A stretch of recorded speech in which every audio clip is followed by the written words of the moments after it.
Hello, my name is Rhodes Foster, and this is my lab for oscillations for Physics 2211. Getting into a little bit of what we will see today, we're going to have a little introduction. We'll be getting into the data observations and models, a little bit of the code that I created. We'll discuss a little bit, and then I will conclude.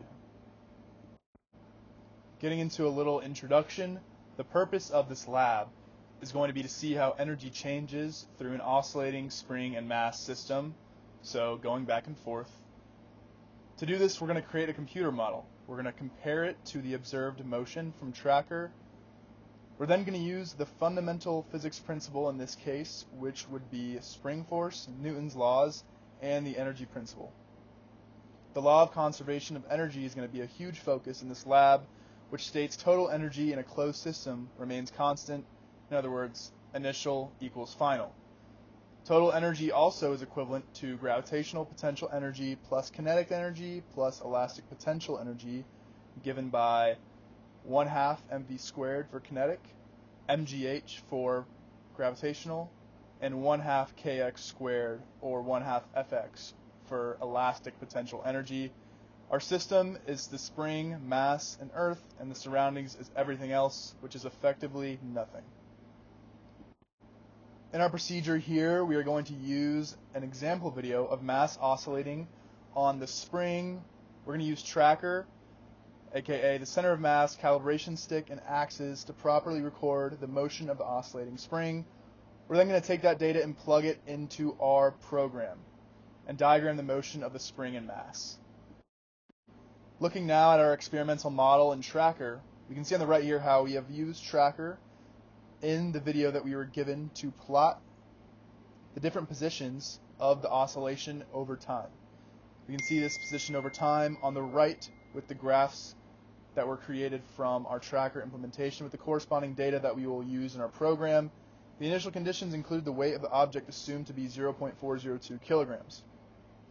The object originally starts at rest with the gravitational potential energy, and it's going to be released. So starting at zero velocity, and we're going to assume that the person did not introduce any additional forces here.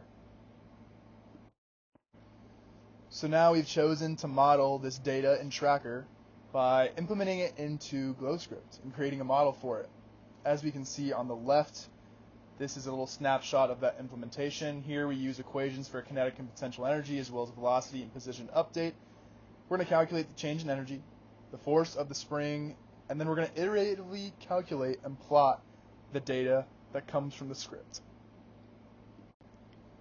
Getting into our results here on the right, we can see a nice looking graph that was based off of what we ran in the code from the GlowScript. So the energy graph is going to represent the computational model. Again, it's going to demonstrate that it adheres to the energy principle. According to this principle, the system's total energy is going to remain constant, aka as gravitational potential energy rises, elastic potential energy falls, and vice versa, ensuring energy conservation throughout this model. Getting into a little comparison here, as we see in the position graphs, the computer model follows the experimental model pretty closely.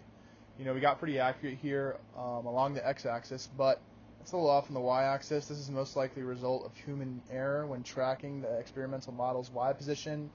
Again, we'll talk about this later, but depending on how we selected the different points of where the mass was on tracker, this could have thrown this off. We can see on the graph on the left the x position versus time. The model and experiment matches up very well, but when we get to the y, we see kind of deeper peaks and valleys between the model and the experiment.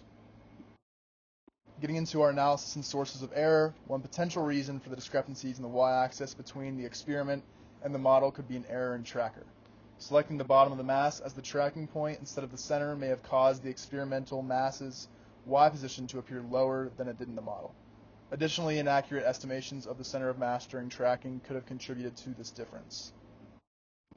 So what does all of this really mean? As we know, based off the graph, the total energy seems to remain fairly constant, satisfying the energy principle. Again, EI equals EF. Overall energy is transferred from one type to another, and no work is done on the system. The X position period estimate is about 2 seconds, and the Y position period oscillation is about 1.8 seconds. The y position estimate is less reliable due to irregularities.